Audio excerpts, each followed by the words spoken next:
morning, first graders. Today we are going to read some more stories about Anansi. Except in this book, his name is not Anansi, he is just called Spider. This book is called The Adventures of Spider by Joyce Cooper Arkhurst, illustrated by Jerry Pickney. Let's take a look. It says Spider is a very popular character in the stories of West Africa. Like a real person, he can be both clever and naughty. He is smart, lazy, and tricky all at once. This is what gets him in so much trouble. Everything Spider does leads to a great adventure. And when he is good, he is full of fun.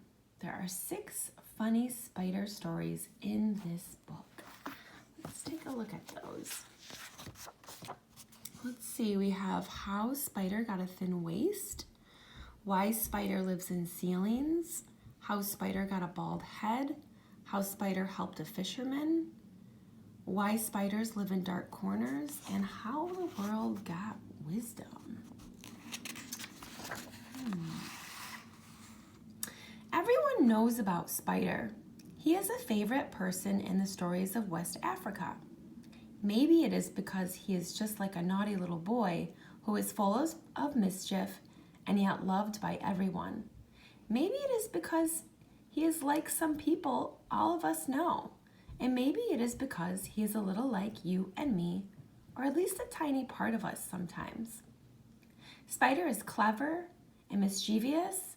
He loves to eat and he hates to work. He plays so many tricks that he gets in a lot of trouble. But when he is good, he is full of fun.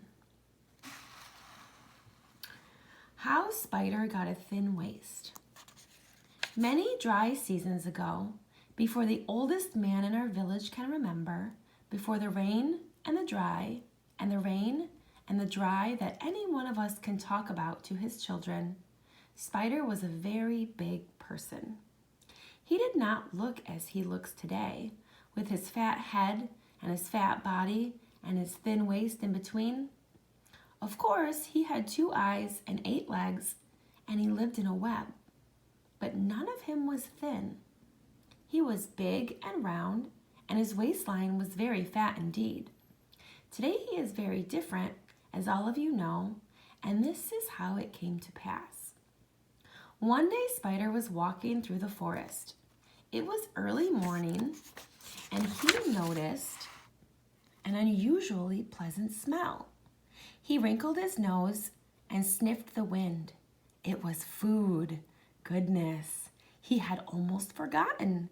Today was the festival of the harvest. Every village in the big forest was preparing a feast. The women were cooking yams and cassava and chicken with peanut-flavored sauce. There would be fish and peppers and rice boiling in the great pots over the fires. Spider's heart jumped for joy. His mouth watered. His eyes sparkled and he smiled brightly. Already he could taste the food on his tongue. Now, of course, Spider had not done any of the work to deserve such a feast, and no one had invited him to come and eat. Spider had not planted yam or potato. He had not planted rice, nor gone to sea in a long boat to catch fish. For Spider did not like to work at all. All day he played in the sun or slept, and since it is not the custom to refuse food to anyone who comes to one's door, he could eat very well by simply visiting all his friends. In fact, he ate more than they did. Now, Spider was right in the middle of the forest. Not far away, there were 2 villages. Spider stood just in the middle, and the 2 were exactly the same distance away. Today, each village would have a great feast. How lucky for me, thought Spider. But then he was puzzled. Since there were 2 dinners, he did not know which one he wanted to go to. That is, he did not know which would have the most to eat. So Spider sat under a breadfruit tree and thought and thought and thought. At last, he had an idea. he could go to them both. Of course. Spider was so pleased with his good idea that he did a little dance right there and then. But how could he know when the food was ready? He sat under the breadfruit tree again and thought and thought and thought. And then he had another idea. He did another little dance just because he was so brilliant. And then he did two things. First, he called his eldest son Kuma. He took a long rope and tied one end around his waist. The other end he gave to his son. Take this rope to the village on the east, he said to Kuma. When the food is ready, give the rope a hard pull and I will know it's time for me to come and eat. And so Kuma went to the east village and took the end of the rope with him. Then Spider called his youngest son Kwaku. He took another long rope and tied it around his waist just below the first one. Kwaku, take this rope to the village on the west, he said. And when the food is all cooked, pull very hard on it. Then I will come have my fill. So Kwaku went to the west village carrying the end of the rope with him. My friends, can you imagine what happened? I don't think so, so I will tell you. The people in the east village and the people in the west village had their dinners at exactly the same time. So of course, Kuma and Kwaku pulled on both of the ropes at the same time. Kuma pulled to the east and Kwaku pulled to the west. The ropes got tighter and tighter.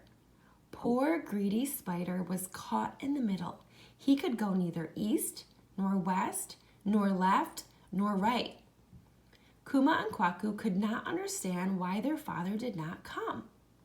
They pulled harder all the time, and something was happening to Spider. The rope squeezed tighter and tighter, and his waist got thinner and thinner. Kuma and Kwaku waited until all the food was eaten. Then they came to look for their father. When they found him, he looked very different. His waistline was thinner than a needle. Spider never grew fat again. He stayed the same until today. He has a big head and a big body and a tiny little waist in between.